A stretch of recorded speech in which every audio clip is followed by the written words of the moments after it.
राजस्थान में भील प्रदेश के नाम से अलग राज्य की मांग ने एक बार फिर से जोर पकड़ लिया है।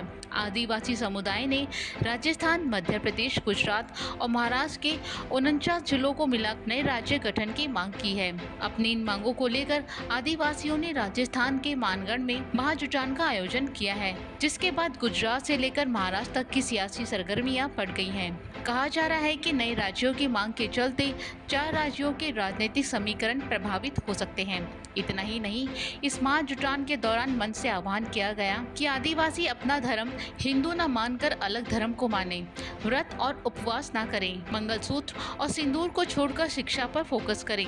भारत आदिवासी पार्टी से जुड़े लोगों का कहना है कि जल, जमीन और जंगल पर हमारा हक है। इस क्षेत्र में 5वीं अनुसूची लागू की जाए। भील भारत की सबसे पुरानी जनजाति है। इसकी आबादी पूरे देश में करीब 1 करोड़ है।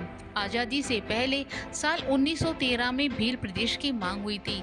उस वक्त मानगढ़ में एक सामाजिक कार्यकर्ता और खानाबदोश बंजारा जनजाति के गोविंद गिरी ने अपने 1500 समर्थकों के साथ अलग प्रदेश बनाने की मांग रखी थी। उस वक्त उन्हें गिरफ्तार कर लिया गया था। भील समुदाय के लोगों का कहना है कि जब तमिल के लिए तमिलनाडु और मराठाओं के लिए महाराष्ट्र राज्य बनाए जा सकते हैं, तो भीलों के लिए भील प्रदेश क्यों नहीं। पिछले कुछ सालों से राजस्थान में इसकी मांग फिर से तेज हो गई है। इसकी वजह से डूंगरपुर इलाके में भारतीय आदिवासी पार्टी का उदय हुआ। भील प्रदेश की मांग विधानसभा और लोकसभा चुनाव में भी उठाई गई थी। इसका फायदा पार्टी को लोकसभा और विधानसभा उपचुनावों में भी मिला। भील प्रदेश की मांग को लेकर भारत आदिवासी पार्टी के बांसवाड़ा से सांसद राजकुमार राउत का कहना है कि भील प्रदेश की मांग हमारे पूर्वजों की मांग थी। अब हम इस मांग को फिर से उठा रहे हैं। ये मांग पूरी होनी चाहिए। राजकुमार राउत का कहना है, इस महारैली के बाद प्रतिनिधिमंडल राष्ट्रपति और प्रधानमंत्री से मुलाकात कर प्रस्ताव सौंपेगा।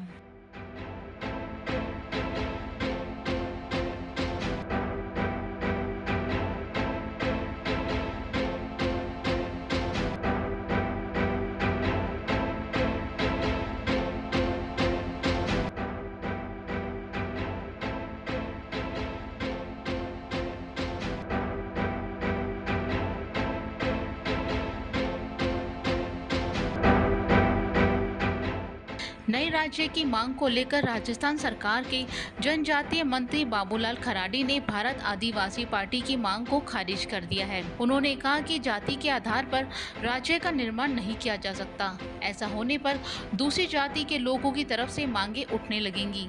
ऐसे में उन्होंने केंद्र सरकार को प्रस्ताव भेजने से इनकार कर दिया है। खराडी ने कहा, विकास के लिए छोटे छोटे राज्यों की मांग सही है, लेकिन जाति और धर्म के आधार पर नहीं। इससे समाज का ताना बाना बिगड़ जाएगा। बाबूलाल खराडी ने आगे कहा, आदिवासी क्षेत्रों के विकास को लेकर राज्य और केंद्र से फंड मिल रहा है। सरकार ने 1500 करोड़ रुपए का प्रावधान किया है। ये बजट के अतिरिक्त है। कर्मचारियों का अलग कैडर है। भर्तियां भी हमारा ही विभाग करेगा। खराडी के बयान से साफ जाहिर है कि भजनलाल सरकार भील प्रदेश की मांग को सिरे से खारिज कर रही है। भील प्रदेश की मांग आदिवासी संगठनों की ओर से की जा रही है। इन राज्यों में आदिवासी मतदाताओं की संख्या काफी ज्यादा है।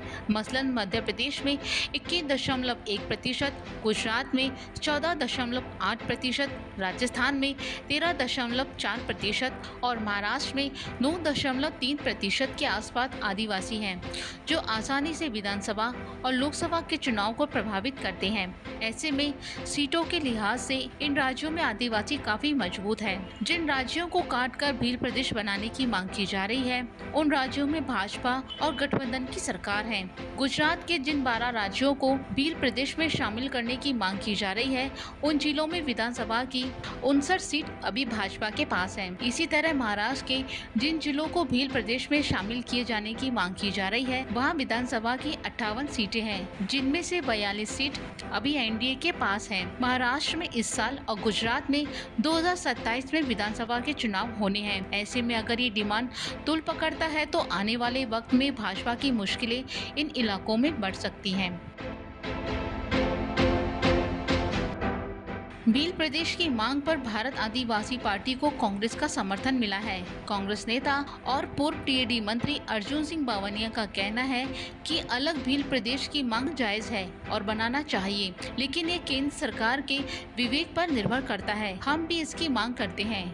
अब यहाँ देखने वाली बात होगी कि आदिवासियों की ओर से उठाई जा रही भील प्रदेश की ये मांग पूरी होती है या नहीं।